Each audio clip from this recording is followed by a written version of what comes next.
The movie starts with an odd retro sitcom running on television. In the background, a man named Lalo is heard knocking on the door, and after no answer, he announces that he is coming in. The man Lalo walks in holding bags of groceries as he turns off the television.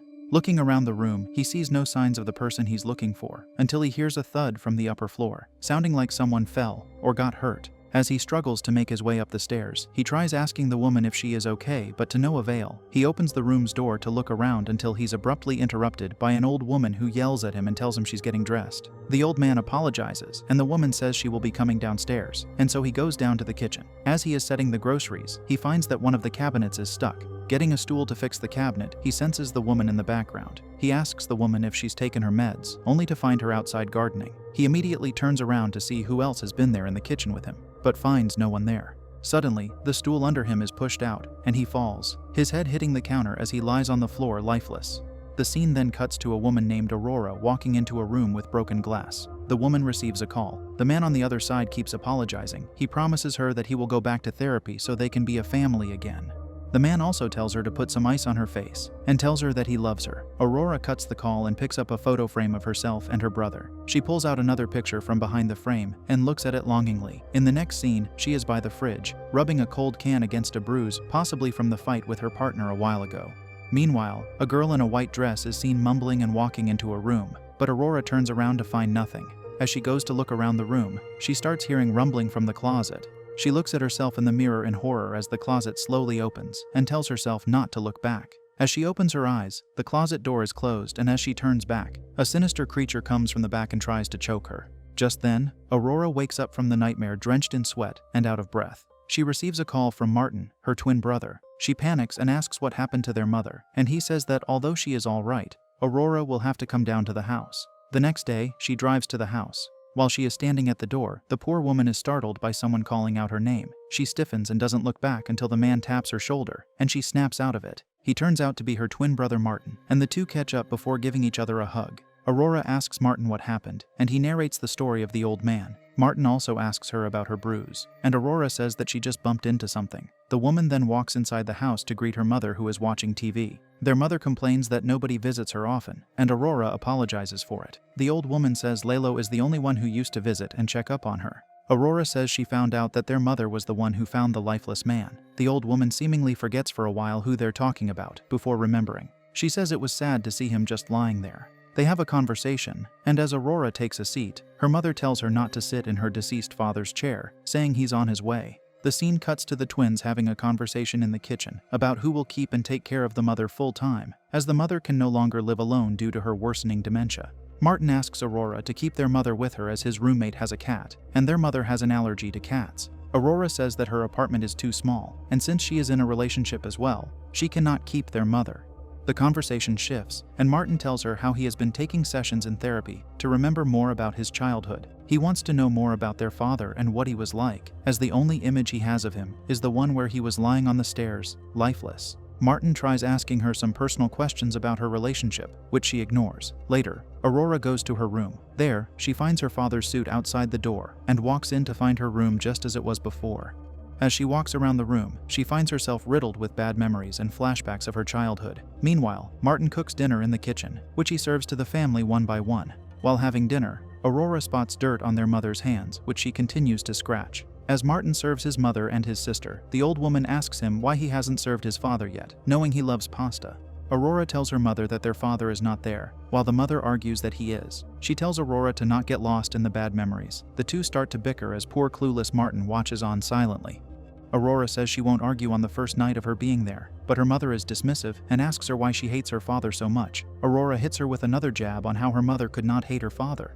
The mother says because it is her husband. Aurora emphasizes that they're her children too, and her husband is not alive anymore. As Aurora gives up, the mother yet again insists that their father is there with them. In the next scene, we find Martin smoking outside while texting his roommate Jorge, who turns out to be his lover. He encourages Martin to ask his sister questions, as it seems like Martin has lost his memory due to blacking out emotionally during his childhood. Aurora finds him outside and suggests they stop indulging their mother about the notion that their dad is alive, although he had passed away 24 years ago. She tells him she's concerned about the dirt she found on their mother's hands, as well as how her arms are all black and blue.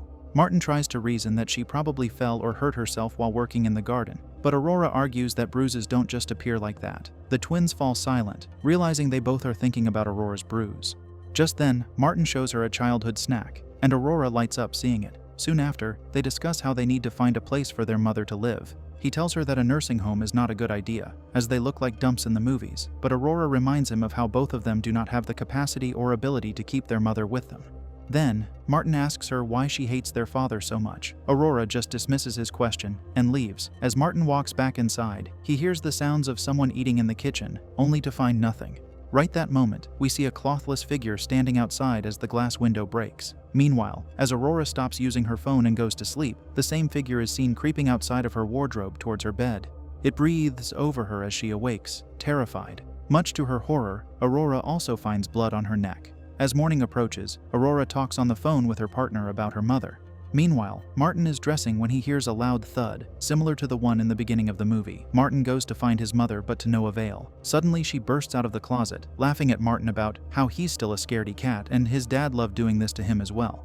Martin asks his mother about the thud, and she tells him not to believe she is crazy like everyone did. She asks him why he wants to move her out of the house. Puzzled, he asks where she even heard it from. The mother ignores his question and tells him to promise he won't make her move. Sighing, he promises and reassures her that they will not move their mother from this house. While looking around the room, he finds a wedding ring and asks his mother what his father was like. She tells him that his father cared for him a lot and knew what was best for them, and that he knew Martin would do things he wasn't supposed to be doing. She tells him to not be scared when he feels his father, but to never look back, as his father never liked that. What is that even supposed to mean?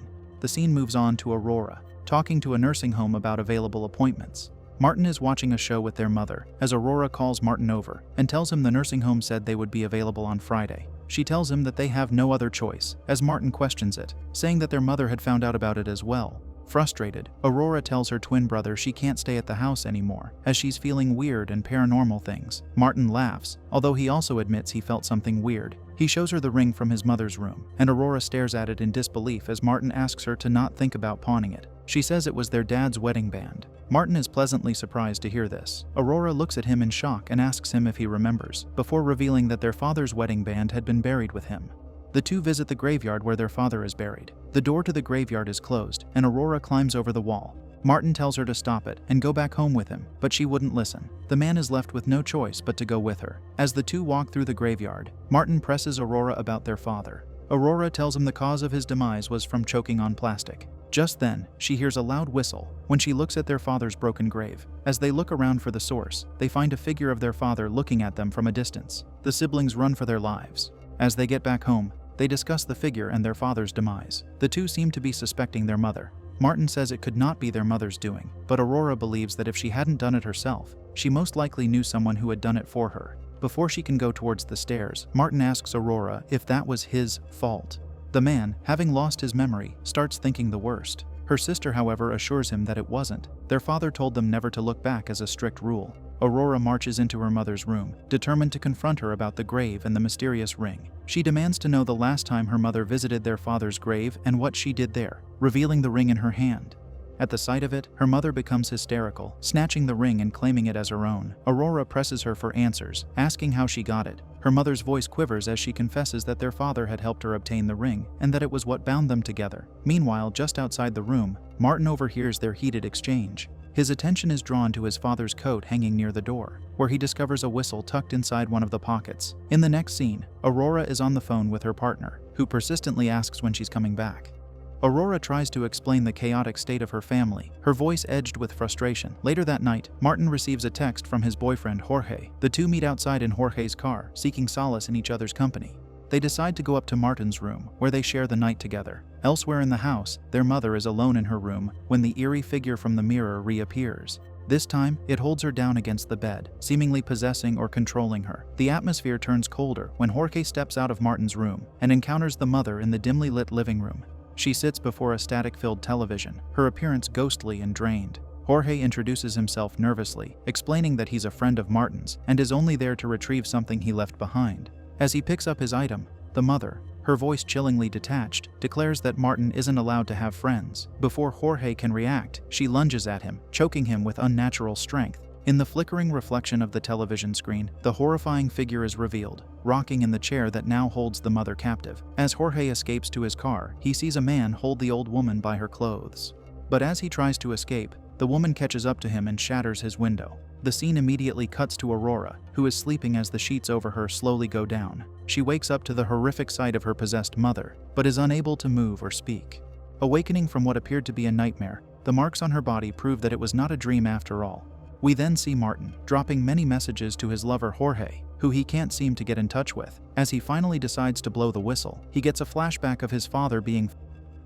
He remembers a photograph from that flashback, which he finds in his drawer of him and another boy. In the background, an eerie glimpse of his father can be seen. Aurora leaves the house, her thoughts clouded with unease. As she tries to text Martin about her departure, a sharp whistle cuts through the stillness. Startled, she steps out of her car to find the source. What she sees terrifies her, sending her rushing back to the family home. When she returns, she finds her mother hanging clothes all around the house. The sight unsettles her, and her mother explains, in an unnervingly calm manner, that it's to make their father feel comfortable. Her mother speaks as though their father's presence is natural, recounting how she first saw him standing in the closet, and how she helped him come back fully. Aurora grows increasingly disturbed, realizing her mother believes he never truly left. At the same time, Martin records a voicemail for Jorge, his voice filled with worry. He begs Jorge to at least let him know when and how he got back. Aurora interrupts, insisting that their mother needs to be sent to a nursing home.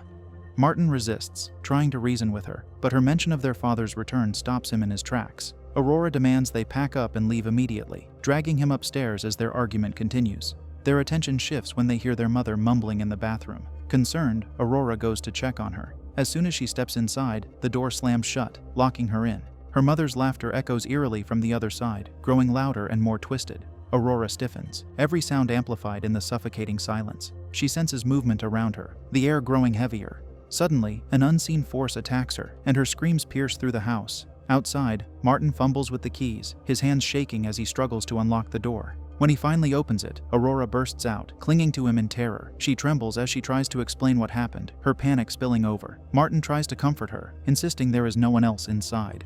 Aurora pulls away and runs, too shaken to stay. Martin turns to their mother, who sits nearby. She watches the scene with a haunting smile, her quiet, maniacal laughter echoing in the dimly lit house. Aurora leaves the house. Her frustration and fear are evident. Martin follows her outside, urging her to let him help. Aurora snaps back, saying he can't possibly help her if he refuses to believe what she saw. Martin pauses, then admits he's starting to remember things, fragments of memories he's tried to bury. He insists their father is gone, that he's dead and there's nothing haunting the house, but Aurora counters fiercely, saying she has felt their father's presence ever since they returned. She reminds him that even he admitted something felt strange the first day they arrived. Martin hesitates before opening up, his voice trembling as he admits he's been carrying the weight of their shared trauma for years. Aurora dismisses this as unrelated to their father's reappearance, but Martin insists it's all connected. He confesses how miserable he was growing up, how Jorge is the only source of happiness in his life now, and how even in sleep, their father haunts his dreams. He shifts the focus to Aurora, mentioning her toxic relationship, and how he knows her partner treats her horribly. Aurora cuts him off, saying she confronts their past every single day. Her voice cracks as she recounts the misery their father inflicted on them as children, controlling their food, limiting their sleep, mocking and abusing Martin for his identity. She reminds him how their father would hurt one sibling while forcing the other to turn away, left only to hear the other's cries. Desperation fills her voice as she begs Martin to believe her. It sounds insane, she admits, but there is a ghost in the house. Overwhelmed, the siblings tearfully embrace before returning to the house together. Once inside, they find their mother missing. Alarmed, they search her room and even her wardrobe, but instead of finding her, they are met with a horrifying sight. "Come back," scrawled in blood on the wall. The discovery leaves them both grimacing, and they also find an ominous book on Satanism among her belongings. Later that night, the twins search the woods, calling out for their mother, but their efforts are fruitless. Defeated, they reported her missing to the police. In the following scene, Martin and Aurora sit quietly in her room, sharing a moment of reflection. Martin shows her a photo of him and his childhood friend, Aldo. He asks if she remembers him and confesses he liked him. Aurora recalls how Aldo once bought Martin a toy dinosaur for his birthday because he loved dinosaurs so much. She remembers how happy Martin was and how he kissed Aldo in gratitude. The memory darkens as it leads to a flashback. Their father catches the innocent moment, and fury overtakes him. Aurora remembers trying to turn around to check on her brother, only to have their father shove her back into place. His words cut deep as he tells her not to look back, accusing her of being a disappointment. Aurora details how he almost took Martin's life that day, and Martin says she saved him. Aurora tells him about how she walked up to their father and told him something he got embarrassed to hear, which ended up saving his life. She also mentions how their mother covered up for her husband by lying about the incident, and that their father could have taken Martin's life if he hadn't passed away. Aurora begs Martin to leave this place together as soon as their mom returns, and he agrees. She tells him she doesn't want to sleep alone. Martin keeps texting Jorge to ask about his whereabouts, but to no avail. As Aurora sleeps, Martin slips out for a smoke. Suddenly, he hears the whistle, so he goes out to investigate. As he goes further into the woods, he calls out his mother's name, only to find Jorge's car with the window smashed.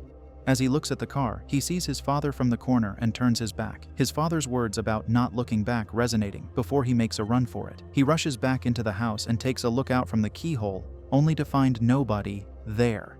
He takes another look and finds his father outside. As he makes a run for it, he is stopped by his father, who chokes him. His screams wake up Aurora, who starts looking for her brother around the house. She then finds him sprawled on the living room floor, and Martin tells her that their father is there. She picks him up and supports him so they can get out of the house, only to be knocked out by the parents. Aurora wakes up, finding themselves seated at the dining table. Their mother sits next to them, telling her to quiet down as their father's favorite song is playing. Aurora finds someone seated on her right and asks who it is. Her mother says it doesn't matter who he is, but instead who he will be. Aurora screams at Martin to wake up, who slowly gains senses and realizes it is his lover, Jorge. Martin cries as the mother says Jorge isn't good for him.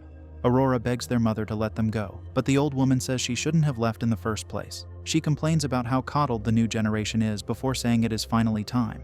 She takes the wedding band from her finger and puts it on the lifeless body, which comes back to life. It has multiple pictures of their father stuck on its face with pins. As the possessed body walks around, Martin tells him he took Jorge's life and that Martin loved him. The father whacks Martin in the face multiple times, kicks him to the ground, and then goes to Aurora as she cusses him out. He unties her and makes her stand against the wall, repeating not to look back as he goes back to Martin. The man keeps hitting Martin until Aurora finally remembers what she had said to him, makes him stop, and repeats it. However, this side of him attacks her instead, and she takes a knife and impales him with it. He goes to the corner as Aurora picks up Martin and tells him to run with her. Martin runs to his mother, who tells him that their father only wanted the best for them, and that his sister was making a fuss. During the moment, Martin gets a flashback of their father's behavior with Aurora, and tells her to forgive him. She tells him it's in the past and tells him to leave with her, but the father attacks her and holds her against the wall. As Martin confronts the father, a surge of adrenaline overtakes him. He fights back fiercely, managing to overpower the apparition just enough to grab Aurora. Together, they flee the house, their mother's voice echoing behind them as she pleads for them to stay. She chases after them, desperate, but before she can reach them, an unseen force pulls her back into the house. The door slams shut, trapping her inside. The siblings speed away in the car, their breaths heavy with fear and relief. As they drive, Aurora's phone buzzes with yet another call from her partner. Frustrated and angry, she answers, unleashing all her pent-up emotions. She shouts at him to leave her alone, her voice firm and unyielding, before tossing the phone out of the window, severing that toxic tie for good. The scene transitions to a time jump. Martin and Aurora stand side by side on a cliff, gazing at a breathtaking sunset. The golden hues stretch across the horizon, symbolizing a sense of peace they have not felt in years. They glance at each other, and for a moment, they see their younger selves, innocent, unbroken, and hopeful. Overwhelmed with emotion, they embrace, finding solace and strength in each other as they silently watch the sun dip below the horizon.